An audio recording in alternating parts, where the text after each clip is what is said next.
Dan saya perlu ingatkan juga Bapak Ibu, jangan apa-apa tuh people power, people power. Kayak people power yang hari Jumat kemarin. Ngomongnya people power tapi sepi. Nggak ada peminatnya. Nggak semua masalah itu mesti diselesaikan dengan demo. Kalau demo itu dimanage orang, dimanfaatkan orang, dikendalikan orang, malah bahaya. Islam sebetulnya justru malah punya sejarah.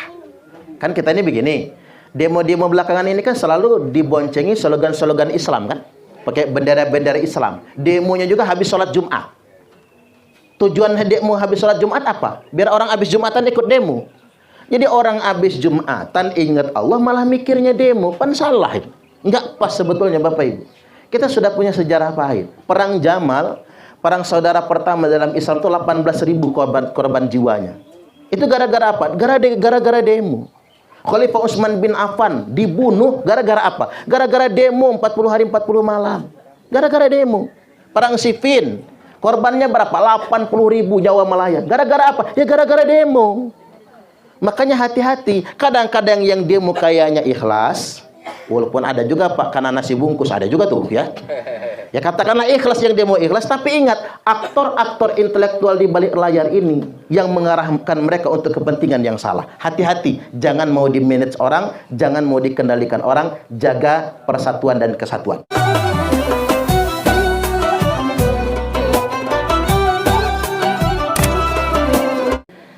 Siapa Anda? Siapa kita? Indonesia. NKRI. Pancasila. Baik, saya langsung saja masuk dari clue yang sudah diucapkan Pak Herman Sasaleh. Pancasila itu bukan agama. Pancasila itu tidak untuk menggantikan agama. Namun Pancasila itu sesuai dengan ajaran agama. Paham, Bu? Saya ingin tegaskan bahwasanya Pancasila ini sesuai dengan ajaran agama. Agama manapun. Khususnya juga agama Islam. Mengapa demikian? Karena dulu Nabi waktu hijrah dari Mekah ke Madinah bikin negara. Negara yang didirikan Nabi bukan negara Islam. Bukan negara agama. Nah ini modal buat kader-kader PAC ya. Buat ngejawab kalau ada orang pengen ngajak diriin negara Islam. Kayak NII yang lagi viral tuh. Atau Khilafatul Muslimin. Atau HTI misalnya.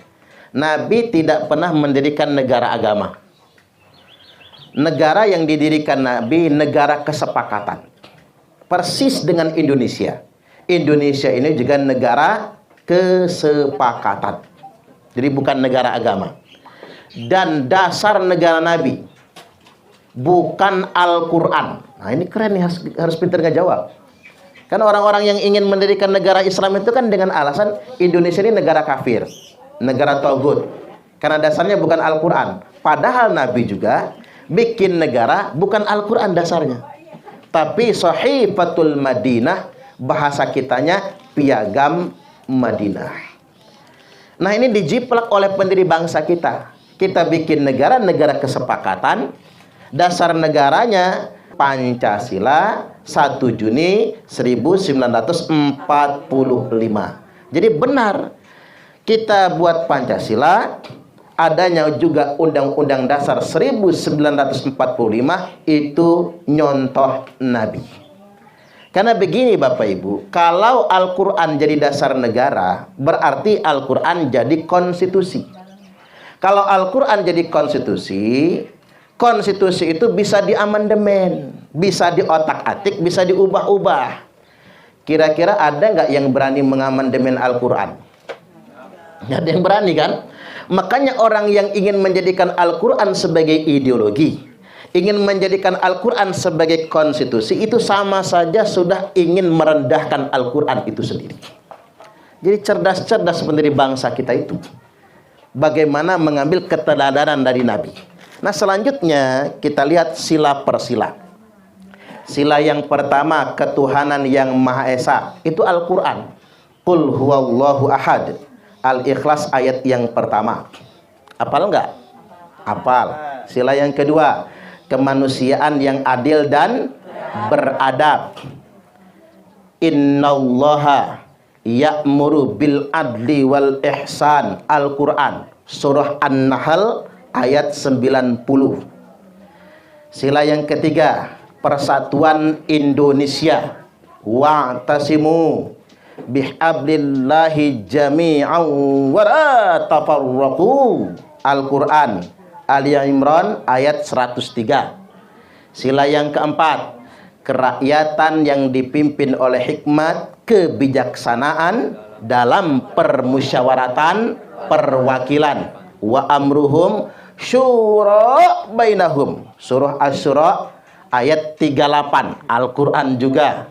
Sila yang kelima, keadilan sosial bagi seluruh rakyat Indonesia. I'dilu huwa aqrabu littaqwa. Al-Quran Al-Maidah ayat yang ke-8. Baik, kita maknai satu-satu berdasarkan perspektif agama. Satu, ketuhanan yang Maha Esa. Ini sila ketuhanan, di mana kita semua wajib bertuhan. Betul? Makanya komunis dilarang di Indonesia, karena komunisme tidak bertuhan. Kita semua wajib bertuhan, walaupun beda-beda agama. Makanya kalau di Quran, Bapak Ibu, kalau ngomongin agama, kalimatnya lakum dinukum waliyadin. Untuk Anda agama Anda, untuk saya agama saya. Lana a'maluna walakum a'malukum. Untuk Anda amal ibadah Anda, untuk kami amal ibadah kami, untuk Anda amal ibadah Anda. Itu kalau bicara agama. Tapi kalau bicara Tuhan, di Quran kalimatnya malah begini. Wa ilahuna wa ilahukum wahid. Tuhan kami dan Tuhan Anda semua satu. Wih, keren banget ini. Kita sederhanakan dalam satu sila, ketuhanan yang Maha Esa. Kan keren. Biarkan kita hidup berdampingan, beda agama, beda suku, beda adat. Kita berbineka tunggal ika. Jangan saling ngopeni. Kadang-kadang ini jangankan yang beda agama, seagama aja berantem. Seagama saja saling menyalahkan. Malah muncul kelompok Wahabi itu apa? Suka bid'ahkan. Padahal rumus hidup ini begini. Kita boleh beda keyakinan, kita boleh beda amalan, tapi tidak boleh saling menyalahkan. Setuju nggak kira-kira? Kayak kita hidup bertetangga, nggak usah ngurusi rumah tangga orang, urusi saja rumah tangga kita sendiri. Makanya ada pepatah orang di pasar, laki-laki yang rajin mencium istrinya relatif lebih panjang umur dibandingkan dengan laki-laki yang mencium istri tetangganya. 100. Ya 100 itu. Jajal kalau nggak percaya, dibaca ke orang kita. Tuh, satu, ketuhanan yang Maha Esa. Kemudian yang kedua, kemanusiaan yang adil dan beradab. Ini tentang kemanusiaan. Betapa kita menjunjung tinggi nilai-nilai kemanusiaan. Allah Subhanahu wa ta'ala telah menegaskan, man qatalan nafsan bi ghairi nafsin au fasadin fil ard faka'annama qatalan nasa jami'a. Barang siapa yang menghilangkan satu nyawa, membunuh satu jiwa tanpa sebab dia menghilangkan jiwa orang lain, au fasadin fil ard, atau dia berbuat kerusakan di muka bumi. Kalimat au fasadin fil ard ini begini, Pak. Perang saudara kayak di Suriah, Irak, Yaman, Afghanistan, menghilangkan nyawa manusia atas nama perang, atau kayak Rusia, Ukraina gitu ya, atas nama perang, bahkan atas nama agama. Barang siapa yang menghilangkan satu jiwa orang lain atau membunuh, faka'annama qatalan nasa jami'a, maka seolah-olah dia sudah membunuh semua umat manusia. Betapa Islam sangat menjunjung tinggi nilai-nilai kemanusiaan. Wa man ahyaha faka'annama ahyan nasa jami'a. Barang siapa yang menjaga satu jiwa, menyelamatkan satu nyawa saja, maka seolah-olah dia menyelamatkan nyawa semua umat manusia. Makanya saya heran Bapak Ibu, kalau ada orang atas nama agama tapi membunuh. Heran kan saya? Sekarang kita lihat kenyataannya. Di New Zealand, orang atas nama Kristen, ini teroris Kristen ini, memberondong orang Islam yang lagi Jumatan. Tewas semua jamaah Jumat. Di India, Hindu radikal atas nama agama Hindu membunuh umat Islam di India. Sampai ada 2 ustadz yang sedang diwawancara wartawan, ditembak kepalanya depan wartawan televisi. Mengapa dia lakukan itu? Dia membunuh atas nama agama Hindu. Di Myanmar ada biksu yang sangat rasis radikalis atas nama Buddha, dengan sorban Buddha, dengan jubah Buddha, dia membantai umat muslim yang ada di Rohingya. Kemudian ada banyak sekali teroris muslim atas nama Islam, dia menghalalkan darah orang lain. Bom-bom yang di Indonesia itu, atau perang Yaman Pak, atas nama Islam. Perang Suriah, perang saudara, bunuh-bunuhan antar umat Islam, mengatasnamakan jihad fisabilillah, mengatasnamakan agama. Yang saya geleng-geleng kepala itu, atas nama agama bom bunuh diri. Kan tidak masuk akal kan? Coba, yang bom-bom bunuh diri itu kan mengatasnamakan jihad kan? Padahal itu bukan jihad, itu bom bunuh diri, mati bunuh diri. Jadi man qatala nafsahu finnari jahannama khalidan mukhalladan fiha abada. Barang siapa yang membunuh dirinya sendiri, entah minum racun, entah loncat dari Transmart ya, entah loncat dari flyover kan gitu, entah dia bom bunuh diri, barang siapa yang membunuh dirinya sendiri dimasukkan ke dalam neraka jahanam, dikekalkan dan dikekalkan selama-lamanya. Makanya saya heran kalau ada ustadz yang memfatwakan bom bunuh diri itu menjemput syahid. Itu menyesatkan itu. Nggak boleh ada fatwa yang begitu. Tetap bunuh diri dan itu dosa besar. Nggak boleh. Atau begini Bapak Ibu, ada orang yang mengatasnamakan ajaran Islam lalu menghalalkan darah saudara non muslimnya. Padahal ada hadisnya begini, man qatala nafsan mu'ahadan lam yarah raihatal jannah. Barang siapa yang membunuh saudara non muslimnya, maka yang membunuh itu lam yarah raihatal jannah, tidak akan mencium baunya surga. Jangankan surga, baunya surga saja tidak dia dapatkan. Maksud saya begini, kita diajarkan betapa tingginya nilai-nilai kemanusiaan. Loh kok ada tiba-tiba orang atas nama agama menganggap murah nyawa manusia. Jadi makanya kalau ada yang ikut-ikut kelompok begitu, sudah jelas sesat dan menyimpang. Karena begini Bapak Ibu, di Kedaton ini sudah pernah digerebek ada bom 1 kintal kan? Tahu nggak itu? Oh nggak bocor ya, waktu itu silent kan? Bom 1 kintal. Kedaton apa Penengahan itu ya? Penengahan ya, bom 1 kintal, ya dekat lah di sini. Bom 1 kintal, sampai sedemikian rupa. Jadi begini, maksud saya begini, kok ada ya orang atas nama giroh agama, jihad agama, tapi justru mengancam nyawa banyak manusia. Ini kan ada yang salah. Makanya hati-hati ngaji agama. Ingat betapa tingginya nilai kemanusiaan itu. Waman ahyaha faka'annama ahyan nasa jami'a. Barang siapa yang menyelamatkan satu nyawa saja, satu jiwa saja, maka seolah-olah dia sudah menyelamatkan semua nyawa umat manusia. Keren Islam mengajarkan. Silakan dua, silakan yang ketiga sekarang.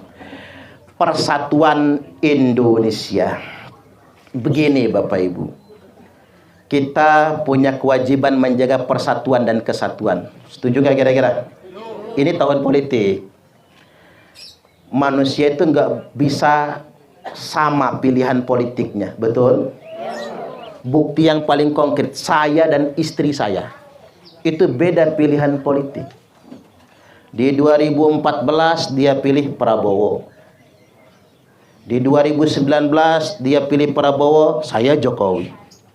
Saya keluar dari TPS, kamu pilih siapa kata saya?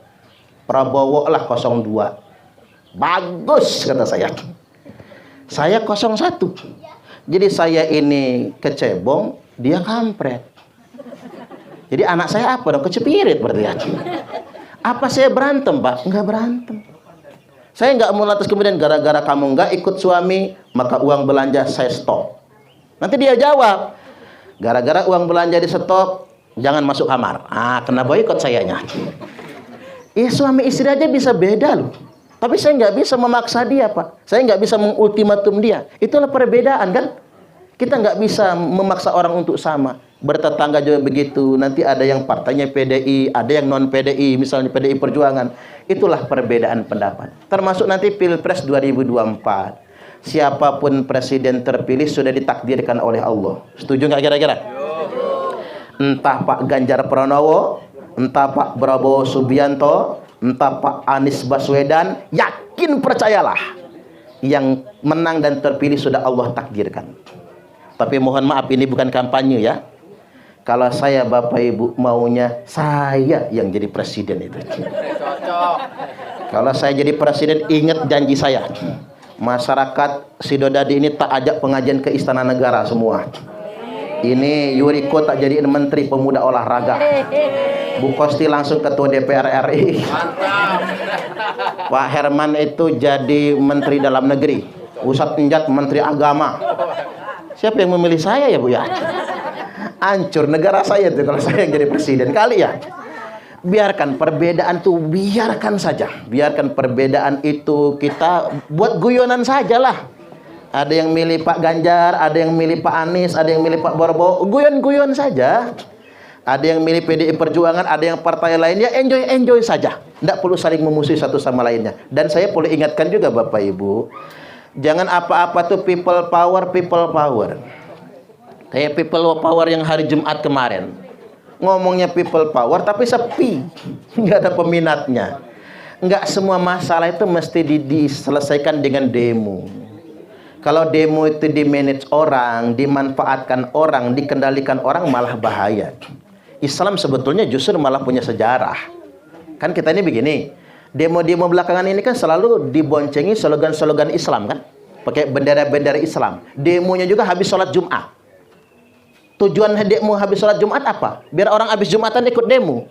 Jadi orang habis Jumatan ingat Allah malah mikirnya demo. Kan salah itu. Enggak pas sebetulnya Bapak Ibu. Kita sudah punya sejarah pahit. Perang Jamal, perang saudara pertama dalam Islam itu 18.000 korban jiwanya. Itu gara-gara apa? Gara-gara demo. Khalifah Utsman bin Affan dibunuh gara-gara apa? Gara-gara demo 40 hari 40 malam. Gara-gara demo. Perang Siffin, korbannya berapa? 80.000 Jawa Malaya. Gara-gara apa? Ya gara-gara demo. Makanya hati-hati. Kadang-kadang yang demo kayaknya ikhlas, walaupun ada juga Pak karena nasi bungkus, ada juga tuh ya. Ya katakanlah ikhlas yang demo ikhlas, tapi ingat aktor-aktor intelektual di balik layar ini yang mengarahkan mereka untuk kepentingan yang salah. Hati-hati, jangan mau di-manage orang, jangan mau dikendalikan orang, jaga persatuan dan kesatuan. 3 ya. Yang keempat, kerakyatan yang dipimpin oleh hikmat, kebijaksanaan dalam permusyawaratan, perwakilan. Kalau sila yang keempat ini Bapak Ibu, kita ini Islami banget. Coba baca sirah Nabawiyah, sirah sahabat. Pemilihan Abu Bakar, permusyawaratan perwakilan. Pemilihan Umar jadi khalifah. Pemilihan Utsman, Ali, 4 khalifah. Itu permusyawaratan perwakilan. Arab Saudi nggak pakai itu. Arab Saudi pakai monarki absolut. Bapak raja, bapak mati ganti anak. Anak mati ganti cucu. Cucu mati ganti cicit. Cicit mati ganti canggah. Canggah mati ganti wareng. Wareng mati ganti udek. Karena monarki absolut. Makanya saya mengklaim Indonesia lebih Islami daripada Arab Saudi. Karena kita ada sistem permusyawaratan pemufakatan. Kita juga ada pemilihan langsung, Islami banget ini. Cuman kita hormati negara kita sendiri. Makanya Umar bin Khattab berkata, la islama illa bijamaah tidak ada Islam kecuali dengan bernegara. Maka bernegara itu wajib menurut ajaran Islam. Dalam konteks kita, Negara Kesatuan Republik Indonesia, NKRI, harga mati. Ini masuk YouTube nanti, Bu, biar kita upload. Jadi kembali lagi, la islama illa bi jamaah. Tidak sempurna menyelenggarakan Islam itu kecuali dengan menjaga negara. Negara kita NKRI. La jama'ata wala jama'ata illa bi imarah. Tidak ada negara kecuali dengan adanya pemerintahan. Wala imarata illa bil ta'ah. Tidak ada negara, tidak ada pemerintahan kecuali untuk ditaati. Siapapun yang jadi pemimpin kita, kita wajib mentaati. Setuju nggak kira-kira?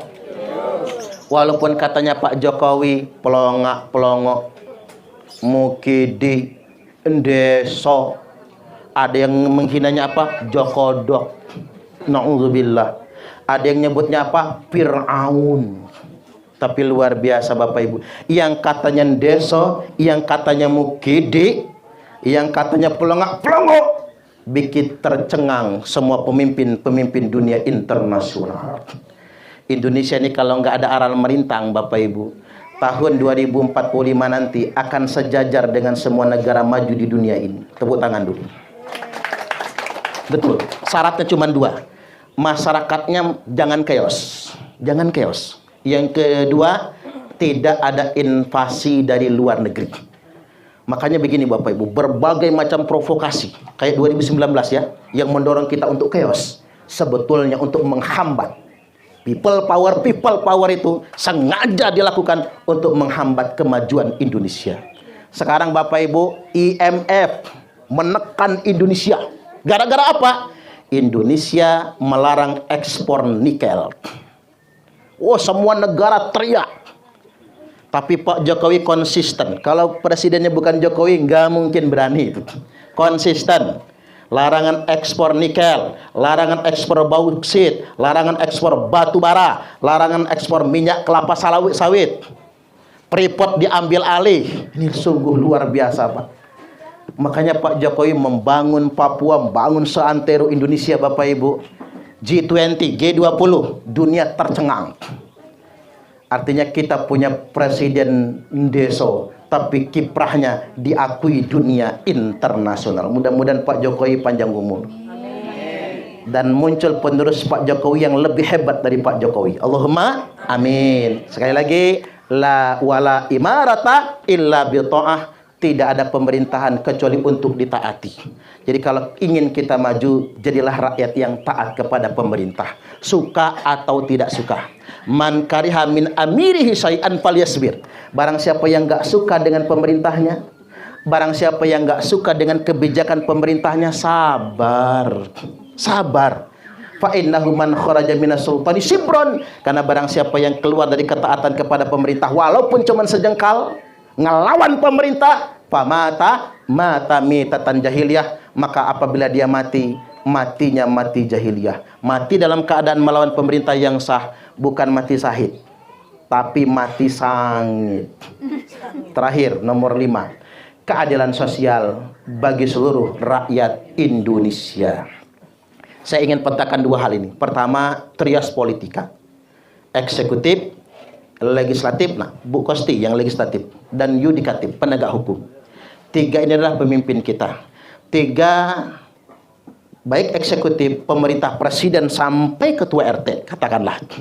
Tapi jangan nyebut ketua RT lah, ketua RT sering telat gajian, kasihan Pak. Sampai lurah aja lah, sampai lurah. Presiden sampai lurah. Kata ketua RT, gua disebut gajian telat terus gua ini. Kasihan Pak RT tuh. Kemudian legislatif, baik tingkat kota, kabupaten, provinsi maupun pusat. Yang yudikatif, dari mulai polisi tingkat rendah, para penegak hukum, baik kepolisian, kejaksaan maupun kehakiman, harus memastikan semua yang dilakukan itu untuk keadilan sosial, kesejahteraan bagi seluruh rakyat Indonesia. Setuju nggak kira-kira? Setuju. Mohon kepada Bu Kosti, nanti adik kita Yuriko, lakukanlah program-program, perjuangkanlah kepentingan rakyat. Seperti yang pernah saya sampaikan, hapuskan biaya daftar ulang sekolah. Setuju nggak kira-kira? Contoh Provinsi Jawa Tengah. Provinsi Jawa Tengah itu nggak ada uang daftar ulang sekolah, nggak ada. Di Jawa Tengah itu SMK, SMA gratis semua. Kalau nggak percaya, tanya Pak Ganjar. Ini kampanye bukan ya? Iya, ini benar Bapak Ibu. Berarti kalau Jawa Tengah saja bisa, Lampung bisa dong. Kan begitu. Nah, kemudian yang berikutnya ini yang terakhir. Hanya saja kita ini Bapak Ibu negara demokrasi. Beban negara kita ini berat. Kita masih negara berkembang. Kita belum negara maju. Untuk membantu distribusi sosial, kesejahteraan sosial, kita mesti saling peduli dengan sesama. Setuju gak kira-kira? Yang kaya membantu yang miskin, yang kuat membantu yang lemah, saling membantu. Soalnya begini Bapak Ibu, saya pernah diingatkan, dakwah yang sebenarnya bukan di mimbar. Dakwah yang sebenarnya ada di tengah-tengah masyarakat yang lemah. Betul nggak? Sesuap nasi yang engkau masukkan ke dalam perut orang yang lapar, itu lebih baik daripada membangun 1000 masjid jamiah.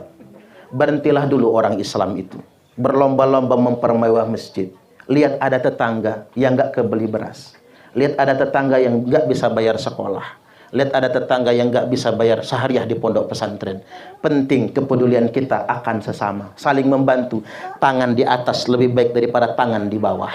Jangan bermental miskin. HP-nya Android, kemana-mana selfie. Makan di restoran selfie, ke Lembah Hijau selfie, kondangan selfie. Dibilang melarat marah, tapi nggak dapat BLT bansos ngamuk. Di sana mah banyak, kalau di sini jangan-jangan pusatnya lagi ya. Allahu Akbar. Jadi itu saja Bapak Ibu. Sekali lagi, di satu sisi pemerintah punya kewajiban untuk memastikan pemerataan kesejahteraan sosial, tapi di sisi lain kita sebagai masyarakat di bawah ada baiknya kita untuk saling berbagi dengan satu sama lainnya. Wallahul muwaffiq ila aqwamit thoriq. Wassalamualaikum warahmatullahi wabarakatuh.